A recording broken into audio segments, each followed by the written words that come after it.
여러분 안녕하십니까? 경제 현장 오늘 시작합니다. 여러분 오늘 쌀 얼마나 드셨습니까? 우리나라 국민의 쌀 소비량이 점점 줄어서 하루 평균 공깃밥 한 그릇 반 수준에 불과하다고 하는데요. 이런 가운데 초과 생산된 쌀의 정부 매입을 의무화하는 양곡관리법 개정안이 민주당 주도로 어제 국회 본회의를 통과했습니다. 농업과 농민을 지키는 마지노선이냐, 정부의 부담만 떠안기는 입법 폭력이냐, 여러분 어떻게 보십니까? 금요경제톤에서 자세히 짚어보겠습니다. 유튜브 실시간 댓글 의견 주시면 토론에 반영하겠습니다. 경제현장 오늘입니다. 고정 패널 나오셨죠? 김정우 전 의원 오셨습니다. 그리고 오늘은 경북대 데이터 사이언스 대학원장을 맡고 있는 정태욱 전 의원과 함께합니다. 두 분 어서 오세요. 예, 반갑습니다. 안녕하세니다. 네. 자, 지금 양곡관리법 개정안 국회 본회의를 통과하면서 정부 여당, 민주당 주도로 통과해서 정부 여당 지금 아주 난리가 났습니다. 뭐 거부권을 행사한다 그런 얘기가 오고 있는데 우선 도대체 어떤 내용이길래 정부 여당이 이렇게 반대를 하고 있는지 우선 구체적인 내용 김정우 의원님 어떤 내용입니까? 예, 이게? 좀 설명을 좀 드리겠습니다. 작년에 국회 농해수위에서 이제 논의가 돼서 그래서 농해수위 법안이 만들어졌고 이번에 그 법사위를 거치지 않고 법사위에서 잡고 있어서 본회의에 직회부돼서 통과된 내용입니다. 본회의 직회부돼서 네, 통과된 내용인데요. 그것은 이제 민주당과 더불어 또한 그 정의당도 같이 찬성을 해서 이제 통과시켰습니다. 근데 그 주요 내용을 좀 말씀드리면 크게 두 가지입니다. 아까 앵커께서 말씀하신 그 의무 매입하는 게 하나가 있고요. 의무 매입하기 전에 정부가 의무 매입하기 전에 그 쌀값의 이 폭락이 심하니까 그것을 구조적으로 장기적으로 방지하는 제도가 하나 있습니다. 그게 그 쌀 생산 조절 제도라고 해서요. 쌀 생산 조절 제도. 네. 네. 그래서 쌀을 생산하는 곳 면적은 줄이고 쌀 말고 다른 콩이라든지 다른 것을 생산하는 것은 면적을 늘리는 그러한 제도를 만들고 거기에 대해서 정부가 시책을 수립하고 또한 그러면 농민들이 그로 인해서 이제 콩을 만들거나 이제 재배하거나 그러면 좀 손해를 보지 않겠습니까? 그거에 대해서 재정적인 지원을 할 수 있는 근거를 하나 만들어 놨고요. 지원하는 네. 다른 작물을 생산할 네, 때 지원하는 제도. 쌀을 다른 작물로 재배할 수 있는 바꿔서 재배할 때 지원하는 거. 지원하는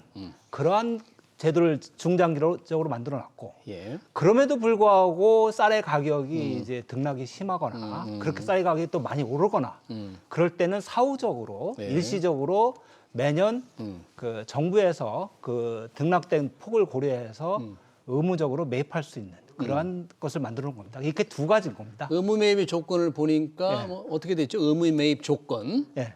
쌀이 이제 생산량이 3 내지 5% 많아지면 수요보다 5% 많거나 3 내지 5% 많아지거나 아니면 물가 상승률, 물가 하락폭이 굉장히 컸을 때는 그 폭은 정부에서 이제 정하도록 해놓고요.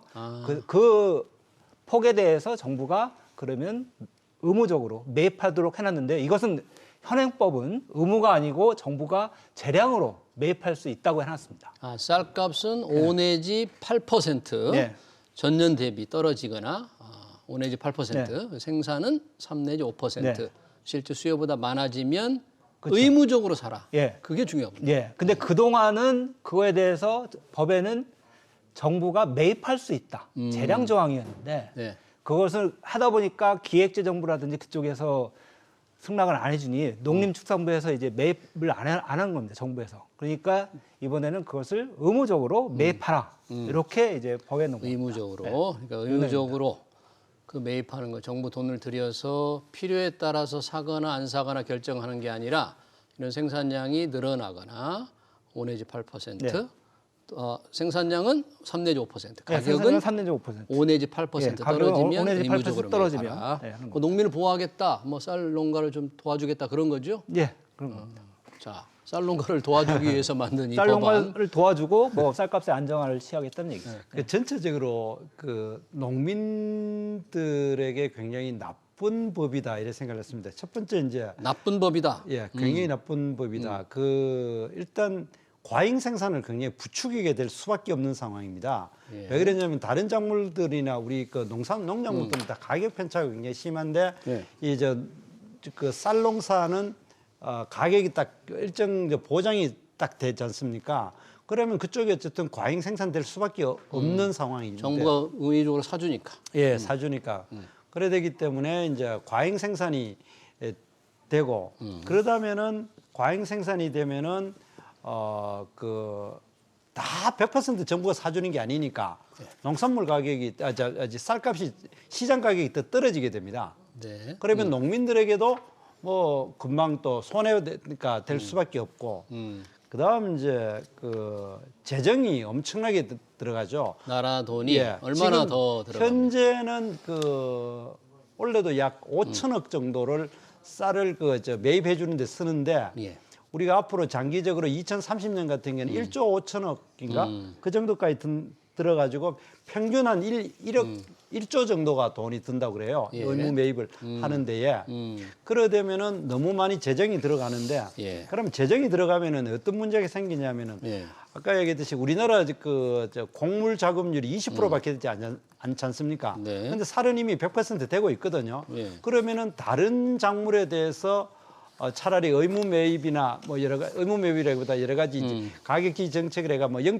몇 %밖에 안 되는 밀이라든지 예. 뭐 4%밖에 안 되는 콩이라든지 이런 거에 대해서 우리가 가격 지지 정책을 써가지고 전체적으로 이제 양곡 자급률을 높여 나가야 되는데 다른 작물의 자급률을 높여야 되는데. 그래가지고 전체적으로 양곡의 예. 자급률을 높여야만이 우리 식량 안보에도 도움이 되는데 예. 이미 과잉 생산되고 있는 거를 더 돈을 1년에 1조 원이나 이상 되는 돈을 퍼부어가지고 한다는 것이 더 좋겠느냐. 그래야 되고 또 이제 농촌 자체에 대해서 네. 이 시장 기능에 의한 구조조정을 방해하는 이런 문제를 지금 가지고 있습니다. 예. 예를 들어서 쌀을 생산하는 것보다도 과일을 생산하거나 또는 다른 작물을 재배하는 것으로 갈 수 있는 유인을 줄이기 때문에 예. 이 농작물의 구조조정을 어떻게 보면은 방해하는 이런 법이다 이래 할 수 있습니다. 국민들의 수요 변화에 맞춰서 농작물을 심는 것도 좀 달라져야 되는데 예. 그걸 못하게 만든다. 예. 두 가지네요. 과잉 생산을 좀 구조화시킨다. 예. 그에 따라서 의무적으로 사줘야 되니까 국가 재정이 재정이 많이 많게는 들고. 1년에 1조 원 예. 들어간다. 1조 원 정도 엄청난 들어가죠. 돈. 예. 그럼에도 불구하고 네, 제가 계속 좀 이 말씀드리겠습니다. 밀어붙이는 이유. 자, 지금 과잉 생산 말씀을 하셨는데요. 아까도 제가 모두에 말씀드린 것처럼 이게 두 가지 내용이거든요. 첫 번째는 쌀 생산을 조정하는 겁니다. 첫 번째 네, 조정하는 첫 번째 거. 쌀 생산을 논에 변농사 많이 짓는 것을 다른 곡물로 바꾸는 거에 대해서 지원하도록 하는 겁니다. 그래서 이 쌀 생산 조정 제도가 처음으로 도입된 건 아니고요. 과거에 저 이명박 정부 때 또 3년을 해봤고요. 예. 그다음에 문재인 정부 때도 3년을 해봤습니다. 그때 쌀 생산이 과잉 생산이 안 돼서 그때는 어떻게 됐냐? 지금처럼 아까도 말씀드린 대로 정부에서 쌀이 초과 생산되게 되면 매입할 수 있다고 했지 않습니까? 근데 그때는 매입할 필요가 없었어요. 쌀 생산 조정이 사전에 잘 돼가지고 도리어 정부에서 매입을 안 해줘도 가격이 안정되게 있었습니다. 그러니까 우선 이걸 하나 조립하자는 거고요. 과잉 네. 생산, 이 과잉 생산이 도리어 없을 거다. 없을 거다? 예, 왜냐하면 그건 지금 참- 말씀드린 대로 쌀 생산 조정 제도를 지금 염두에 안 두시고 의무 매입하는 것만 지금 이야기를 하시는 거니까 그렇게 되는 거고요. 네. 그 법안의 주요 내용인 첫 번째 내용인 쌀 생산 조정 제도는 정부에서 먼저 그거에 대해서 쌀 재배 농지를 다른 거로 콩으로 다른 걸로 조사료로 바꿔라.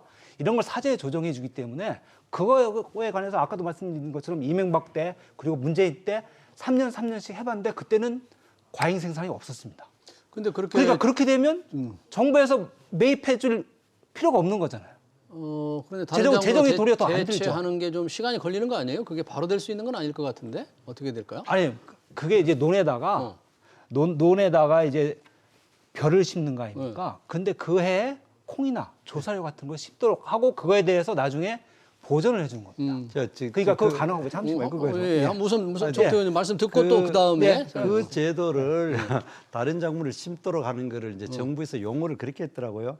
전략작물 직불금 제도라고 그렇게 붙여놨더라고요. 뭐 전략작물 직불금 제도. 그렇게 네. 거창한 용어를 붙일 필요가 있는지 모르겠는데. 그걸 이제 그러니까 윤석열 정부에서 그런 식으로 이제 용어를 바꿔서 하는 겁니다. 그게 지금도 하고 있는 거예요. 그러니까 그게 네. 뭐냐면은 이제 헥타르당 하면 상당히 큰데 매월 250만 최대 250만 원까지 이제 쌀이나 쌀 말고 콩, 밀, 우리 밀 옥수수가 쌀 굉장히 중에도 자금이 나죠. 가루쌀 있지 않습니까? 이번 적극적으로 지금 많이 정부가 예, 확산시키는 가루쌀 거. 같은 거 생산하거나 예. 이러면은 월 250만 원이니까 큰 돈이에요. 이런 걸 이래 줘가지고 다른 걸 심어라. 예. 이래 제도 있는데 이제 지금 문제는 이렇게 쌀값이 예. 그 가격이 이래 급등락하는 거는 풍작이냐 흉작이냐라는 문제도 있지만은 더 큰 문제는 수요가 계속 줄어드는 게 더 큰 문제거든요. 쌀을 덜 먹으니까. 예, 그렇죠. 덜 먹으니까. 예. 그러니까 기본적으로 쌀값을 떨어졌을 때 이 문제가 생기는 건데 지금 전년 대비 5%에서 8% 이상 떨어지면은 이거 무조건 이게 이제 사주니까 사준다라는 거는 생산 기술이 좋아져 버리면은 단위 뭡니까 상품당 5에서 8%지만 그 생산 기술이 계속 좋아지기 때문에 예. 기본적으로 생산량이 늘어나기 때문에 기본적으로 농민 입장에서는 가격이 정확하게 예측이 되는 거예요. 가격이 예. 그런데 다른 작물은 다른 채소나 과일이나 같은 경우는 굉장히 등락이 있으니까 그냥 쌀 생산에 기본적으로 매달릴 수밖에 없는 구조예요. 그리고 그러니까 기본적으로 현 이 제도가 들어서면은 쌀에 대한 구조 조정이 힘들다라는 게 첫 번째 문제고. 네, 아까 말씀하신 또 하나는 아니 우리 김정은 의원이 아까 말씀하시다가 이제 말았으니까 그 우선 먼저 다른 작물로 재배하는 제도가 첫 번째 있다. 네. 그걸 유도하는 거를 한 다음에 그게 있다 이런 얘기잖아요. 예, 그게 있고 지금도 이제 윤석열 정부에서도 그걸 말을 바꿔서 전략작물 직불제라는 걸 지금 하고 있습니다. 근데 그게 과거 문재인 정부에서 했던 것보다 많이 줄어들었어요. 굉장히 그게? 소극적이에요. 그래서 그거를 더 적극적으로 해달라. 그리고 그것을 법에 이제 넣었으니까 더 적극적으로 해달라 이런 취지입니다. 왜냐하면 올해 예산과 관련돼서 그 윤석열 정부에서 그 예산을 대폭 축소했었어요. 네. 보통 한 1,000억 정도 이상 들어가는 1,000억 정도 들어가는데 작년에 한 720억 정도 요구를 했다가 여야 합의로 해서 한 400억 정도 증액이 돼서 이제 1,100억 정도 됐는데요. 네. 그런 걸 좀 적극적으로 해달라 이런 취지고요. 네. 그걸 하게 되면 아까도 말씀드린 것처럼 예전에 해보니까 그거 했을 때는 과잉 생산이 안 됐어요. 왜냐하면 농림축산부에서 수요라든지 그런 걸 다 고려해서 이런 거를 좀 쌀을 생산하지 말고 벼를 심지 마시고 콩이나 다른 조사료 같은 거 밀이나 이런 걸 좀 심어달라고 적극적으로 권장을 하고 그에 대해서 또 쌀보다 가격이 낮으니까 직불제로 또 해서 보전을 해주고 하니까 이게 안정이 됐단 말이죠. 그렇게 하면 과잉 생산이 안 될 거라 안 되고. 그렇게 좀 보시는 거예요? 그게 6년간에 했던 쌀 생산 조정제를 했던 결과고요. 그래요? 그때는 정부에서 매입을 안 했습니다. 그러니까 도리어 아까도 말씀드린 대로 정부에서 의무 매입하라는 이 조항은 그렇게도 했음에도 불구하고 시장 상황이 나빠지거나 수요가 더 줄어들거나 그래서 과잉 생산이 되면 그때의 안전장치로서 들어가는 것이지 항상 이렇게 항상 의무 매입하는 건 그런 건 아니다는 거죠. 지금 뭘 보고 자료를 낸지 잘 모르겠는데 제가 이제 갖고 있는 자료로 보면은 지금 그 12,000헥타르만큼 이제 전략작물 직구금 제도를 하기 위한 하고 있는데 실제로 신청한 거는 2,000헥타르밖에 신청을 안 됐답니다. 신청이 거의 아주 적다 이런 얘기네요. 그러니까 6분의 1밖에 지금 안 하고 있거든요. 그런데 지금 이제 우리 김정은 의원님 말씀대로 하면은 직불금을 1조 몇천 원씩 이렇게 돈을 주고 그다음에 또 이 전략작물을 위해서 더 많이 주고 이거는 국가 전체적으로 봤을 때 농민들에게 투자하는 돈이 엄청나게 늘리게 되는 문제를 가져오는 거죠. 그래 되고 또 한 가지는 이 근본적인 문제는 제가 이제 공직을 떠난 지가 좀 시간이 돼가 정확한 거는 기억이 안 납니다만은 농어민 인구가 우리나라 전체에서 차지하는 인구가 한 5% 정도 됩니다.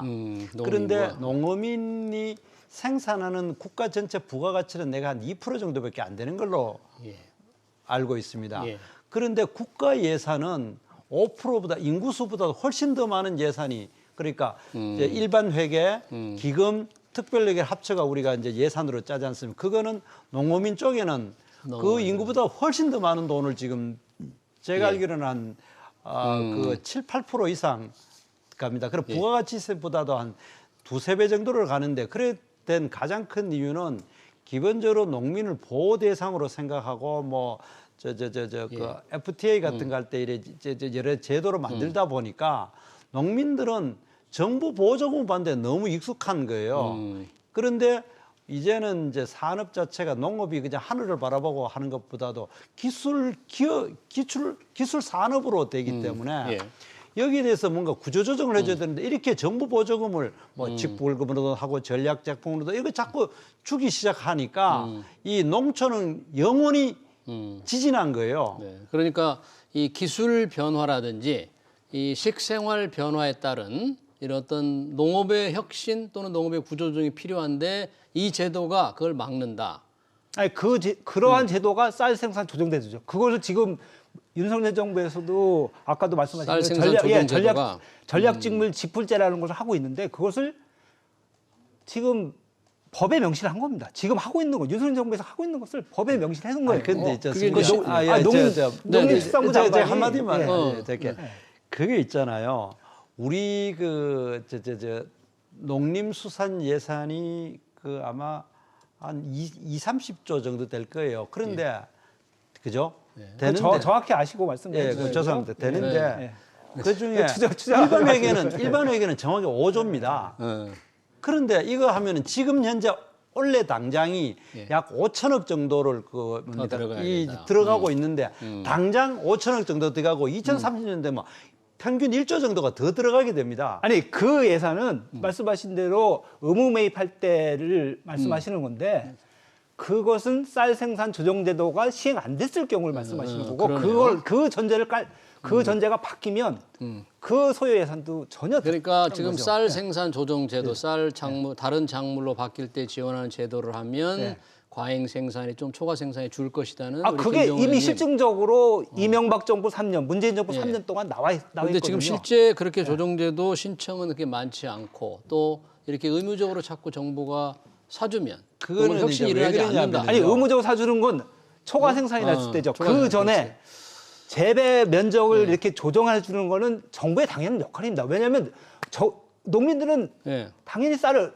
이익이 많이 나는 쌀로 더 많이 살려고 재배하려고 전략 작물들은 쌀에 비해 가지고 손이 더 많이 가 인건비가 많이 들어가는 작물입니다. 기계화가 좀 덜 되는. 그러니까 쌀은 상당히 나름 다른 농업에 비해 가지고 기계화가 많이 되어 있습니다.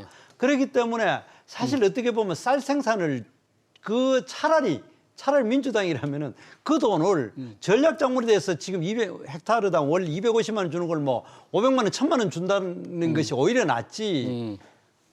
그리고 우리가 실제로 콩이나 뭐 다른 작물 같은 경우는 우리가 저기 뭡니까 자급이 안 되지 않습니까? 자급률이 아주 낮죠. 아주 낮죠. 0.4% 뭐 4% 이래밖에 안 되는데 쌀은 100% 넘는 거를 왜 자꾸 보호하냐는 거죠. 오히려 그렇게 전략 작물에 대해서는 별로 인색하게 하면서 쌀을 저렇게 하는 이유는 딴 거 없습니다. 뭐 말은 뭐라고 하든 간에 선거 앞도 놔놓고 그냥 쌀 생산하는 인구가 제일 많으니까 거기다 그냥 퍼주자는 생각이에요. 포퓰리즘이다. 그런 거예요. 그러니까 이거는 전형적인 포퓰리즘이고 만약 그렇다고 하면은 우리 의원님 말씀하는 게 맞다 그러면은 전략 작물을 대대적으로 뭡니까 그 보조금을 늘리는 쪽으로 가버리면은 그러면 이게 쌀과잉 생산 줄어들고 그리고 그 식량 자급률도 확 올라가겠죠. 오늘 보니까 이재명 민주당 대표가 페이스북에 썼더라고요.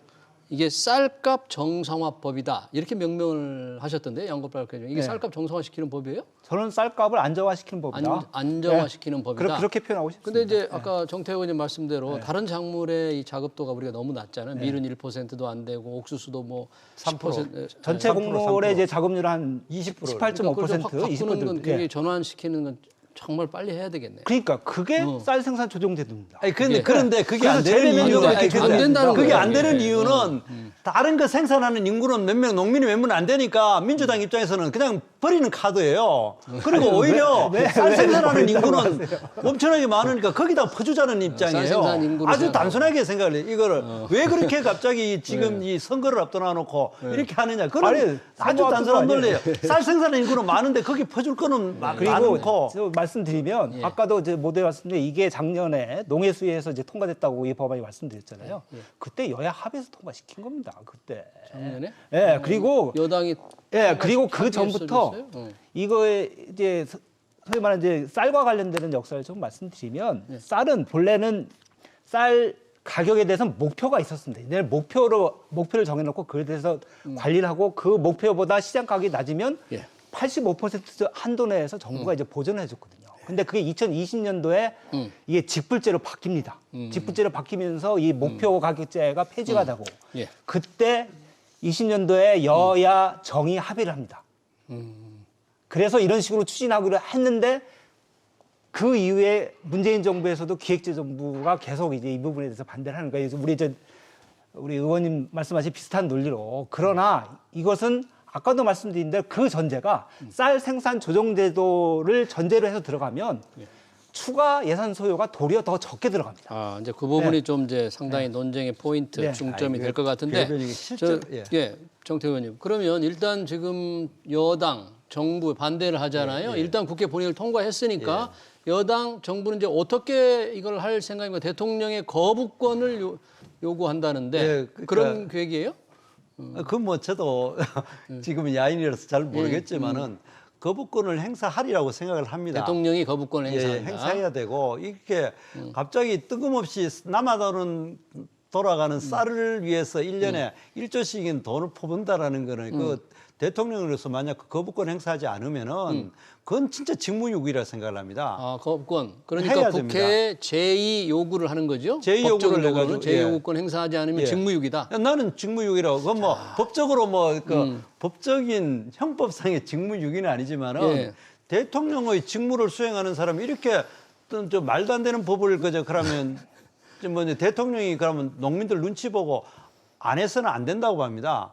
그래야 되는데 네. 또 한 가지는 이게 뭐 다른 이야기가 될지 몰라도 우리나라는 거부권 행사하면 굉장히 그게 뭐 문제처럼 생각하는데 미국에서 원래 그 뭡니까 저 미국 독립 이후에 헌법을 만들 때에 네. 이 의회 독재를 막기 위한 중요한 방어적인 수단으로 만든 것이 거부권, 비토권이거든요. 그러기 때문에 지금과 같이 지금 이제 국민들의 지지율 평균적인 지지율은 여야가 비슷한데 국회는 너무나 압도적인 민주당이 지금 많지 않습니까? 거기서 통과시킨 법이 과연 국민을 대변할 수는 없지 자, 않습니까? 그러면 우리 국회 법을 좀 한번 좀 기술적인 걸 알아봅시다. 대통령이 만약에 첫 번째 거부권을 이 양곡관리법 개정안에 행사를 한다. 제2 요구를 국회에 한다 그러면 기술적으로는 어떻게 진행이 되는 거예요? 무슨 대통령이 행사를 했다고 가정을 하면 국회에서 이제 다시 표결을 해야 됩니다. 다시 표결을 조건이 하게 좀 되면 까다롭겠네요, 이번에는. 예, 그 조건이 까다로워서 제가 알기로는 3분의 2 아. 제적 의원의 3분의 2 이상이 찬성해야 되는 아. 걸로 알고 있어서 아, 출석위원회 3분의 2가 찬성을 하는군요. 3분의 2가 찬성을 해야 돼서 현실적으로 민주당이 169석밖에 안 되기 때문에 3분의 2가 안 되기 때문에 쉽지 않을 것으로 보고요. 쉽지가 않으면 어떻게 됩니까? 그 다음에 그러면. 근데 제가 볼 때는 우선은 대통령이 이것을 거부권을 행사할 사안은 아니고요. 아까도 말씀드린 아니에요? 대로 2020년에 직무유기라는데 안 하면. 예, 2020년에 당시 여야 정의 합의를 한 겁니다. 농해수위에서 여야 정의 그 내용을 지금 담고 있는 거고요. 그 또한 이 법안의 제정 과정을 보면 그동안 작년에 이제 농해수위에서 민주당이 통과시켰지만 국회의장이 2번씩이나 중재안을 냈었어요. 김준표 의장이. 예, 김준표 의장이 중재안을 2번씩 냈는데 그것을 이번에 통과시킨 안이 김준표 의장이 중재한 중재안입니다. 의장이 중재안에 대해서 대통령이 거부권을 행사한다. 그것은 제가 볼 때는 그 전에 먼저 국민의힘이 우리 민주당과 합의했던 그런 정신을 고려를 해야 되고요. 예. 또한 정의당 우리 민주당뿐만 아니라 정의당도 또한 거기에 찬성하고 있기 때문에 예. 국회의 의견을 존중해 주는 것이 필요하다. 뭐 이렇게 저희 봅니다. 그 시청자 댓글도 여러 개가 올라와 있는데 하나만 이 한쪽에 좀 편향되는 것 같은데 하나만 소개한다. 왜 쌀만 정부가 사줘야 합니까? 이런 뜻이에요. 쇠고기도 돼지고기도 고구마도 감자도 다 정부가 사줘야 합니다. 뭐 네. 이렇게 반대를 하는 분들. 그러니까 그 이유는 딱 하나예요. 그 쌀 생산하는 농민이 많으니까 다음 선거 때 도움 된다고 생각하는 거예요. 그리고 이거는 아마 이정우 의원님 생각하고 김정은 달리 김정은 의원님 생각에 달리 그 거부권 행사하리라고 생각을 하고 있거나 말거나 나는 생산 안 냈으니까 나머지는 윤석열 네가 책임져라 이렇게 생각을 하고 지금 이걸 밀어붙였다고 생각을 해요. 네. 일단 민주당은 이게 쌀값 정상화법, 쌀값 안정화법이라고 하니까 과연 대통령이 거부권을 행사하겠다는 지금 이제 의지를 좀 보여줬으니까 과연 어떻게 진행될지는 좀 지켜보겠습니다. 저희가 준비한 대책이 하나 더 있는데 짧지만 한번 해볼까요? 예. 저출산 저출산 관련해서 당에서 민주당에서 아니, 국민의힘이죠. 국민의힘이죠. 죄송합니다. 이 30살 이전에 아이 3명을 낳는 남성의 병역을 면제해 준다. 아마 국민의힘이 당에서 이제 이런 여러 가지 아이디어 대통령이 좀 여러 가지 대책을 생각해 보라니까 냈다가 놀래가지고 걷어들였는데 양국관리법이 좀 혼나셨으니까 우리 김정은 의원님 이 부분에 대해서 어떻게 생각하십니까? 우선은 이게 부잣집 도련님 도와주는 법이라 해서 아마 국민의힘에서도 이제 자체적으로 이제 철회하신 것 같은데요. 예. 근데 저는 그 국민의힘에서 나온 대책 중에 예. 주의 깊게 본 게 하나 있어요. 뭐예요? 그러니까 18세까지 월 100만 원씩 주겠다. 아동수당. 예, 아동수당을 지금 만 8세, 이제 6세까지인가 8세까지인가, 5세까지인가 있는, 아니 8세까지인가 주고 있는데, 예. 그것을 10년 더 연장해서 18세까지 월 그것도 10만 원이나 100만 원 주겠다. 100만 원. 아니, 그동안 계속 뭐 민주당의 정책에 대해서 포퓰리즘이라고 하시더니, 그래서 포퓰리즘이라는 표현을 쓰는 게 아니고요. 저는 뭐 그걸 되돌리고 싶어서 드리는 말씀은 아니고, 오죽 그러니까 출생 문제에 대해서 네, 워낙 걱정이 급하니까. 되시면 그렇게 하시나 싶은데요. 제가 볼 때는 저출생 문제는 네. 국민들이 원하는 바를 좀 저희가 따라가야 됩니다. 정치권이 좀 여야 할 것 없이 그동안 예. 역대 정부에서도 많이 했었는데 못하는 것이 국민들은 애 낳아서 키울 비용이 걱정하는 거거든요. 교육비 들어가죠, 생활비 들어가죠. 그것을 어떻게 할 것이냐. 네. 그래서 제 생각은 낳는 건 국민이 낳고 예. 키우는 건 이제 정부가 나라가 키운다. 국가가 아이를 책임지고 키워준다. 그런 생각을 갖고 저희가 정책을 전면적으로 재검토해서 예. 저출생 문제를 좀 해결하는데 조금이라도 도움을 드려야 되지 않을까 싶습니다. 예. 그러니까 일단 국힘이 이제 냈다가 아이디어를 냈다가 아이 3명인 30대 이상의 난 아이들의 이 병역을 면제해 준다 하는 거고 아동수당 100만 원 보니까 이제 민주당 김정은 의원님 보시기에는 국민의힘의 이 정책 능력이 참 답답하다 이렇게 지금 보는 거죠. 정책 능력이 좀 약하다 이렇게 보시는데 국힘은 이 아이디어 뭐 취소했습니다만 그건 조금 무리한 정책 같고 이거는 좀 의미 있는 거는 지금 논란이 되지만 조정훈 의원이 제안했는 그 외국인 이제 가사도우미를 예. 우리가 도입할 수 있도록 그러면은 이제 가장 핵심이 외국인 가사도우미에 대해서는 최저임금법에 예외를 해주자. 외국인 가사도우미는 최저임금 적용을 받지 말게 하자. 싸게 쓸 수 있도록. 예. 네. 그러니까 제가 이제 저도 애를 직접 키워봤거든요. 그런데 제 처가 이제 그 당시 공무원이가 맞벌이를 하다 보고 특히 해외 출장이 잦은 업무를 되다 보니까 아기가 둘째 애를 놓고 난 다음에 집에 북박이에 가사도우미. 왜냐하면 토일을 돼야 되고 네. 가사도우미는 최저임금으로 하면 도저히 안 돼요. 왜냐하면 최저임금은 하루 8시간 하고 일주일에 5일밖에 근무를 안 해도 200만 원을 줘야 되거든요. 예. 그런데 가사도우미는 사실 밤새 근무를 해야 돼요. 그 밤 애를 자누어가면서 훨씬 더 돈이 많이 들어간다. 아니 그러니까 한 400만 원, 이제 500만 원 지금 임금으로 5, 600만 원을 줘야 되죠. 예. 그래 되니까 실제로 저희들도 제가 우리 둘째 딸애를 키울 때 가사도우미한테 들어간 돈이 제 처가 받는 봉급의 거의 한 7, 80% 들어가는 편이었거든요. 네. 그래 되기 때문에 그거를 뭐 인권이니 뭐니 그런 소리 자꾸 하지 말고 그 외국인 가사도우미는 홍콩이나 싱가포르가 어디 뭐 인권 문제를 생각 안 한 나라였습니까? 싱가포르만 한대요. 싱가포르만 한다고 그러니까 싱가포르에 그런 사례가 있다고 그러는데 가사도우미 외국인 가사도우미 최저임금 적용하지 않으면 한 어느 정도로 쓸 수 있다 그렇게 지금 시대전환 조정훈 의원이 생각하는 거예요. 한 100만 원도 안 되는 돈으로 쓸 수 있다는 지금 거죠? 이제 조정훈 의원이 액수를 이야기하지는 않았지만은 시중에서 나오는 이야기로는 약 월 한 100만 원 정도 100만 원 수준으로 정도? 이야기를 하면 그렇게 되면은 되지 사실 이 특히 뭡니까 직장을 다니는 여성들 같은 경우에 한 100만 원 정도의 그 아기를 그 뭡니까 집에서 그 키울 수 있다면 그거는 정말 출산율 그 높이는데 많은 도움이 될 거라고 생각합니다. 알겠습니다. 제가 10초만 말씀드리겠습니다. 예, 10초만. 예, 경제도 중요하지만 인권 중요합니다. 인권도 최저임금 중요하다. 국민으로서의 권리가 아니고요. 인간으로서의 사람다운 삶을 살기 위한 알겠습니다. 최소한의 보장입니다. 자, 여기서 마치겠습니다. 지금 시간이 계속 끄니까 이 얘기는 다시 한번 해야 될 것 같아요. 외국인 가사 도우미를 인권 침해 관련 없이 좀 쓸 수 있는 워낙에 우리가 육아 문제가 심각하니까 나중에 시간을 내서 다시 한번 토론을 하도록 하겠습니다. 금요 경제 토론 여기서 마치겠습니다. 지금까지 정태옥 전 의원 그리고 김정우 전 의원이었습니다. 두 분 고맙습니다. 예, 예, 고맙습니다. 고맙습니다.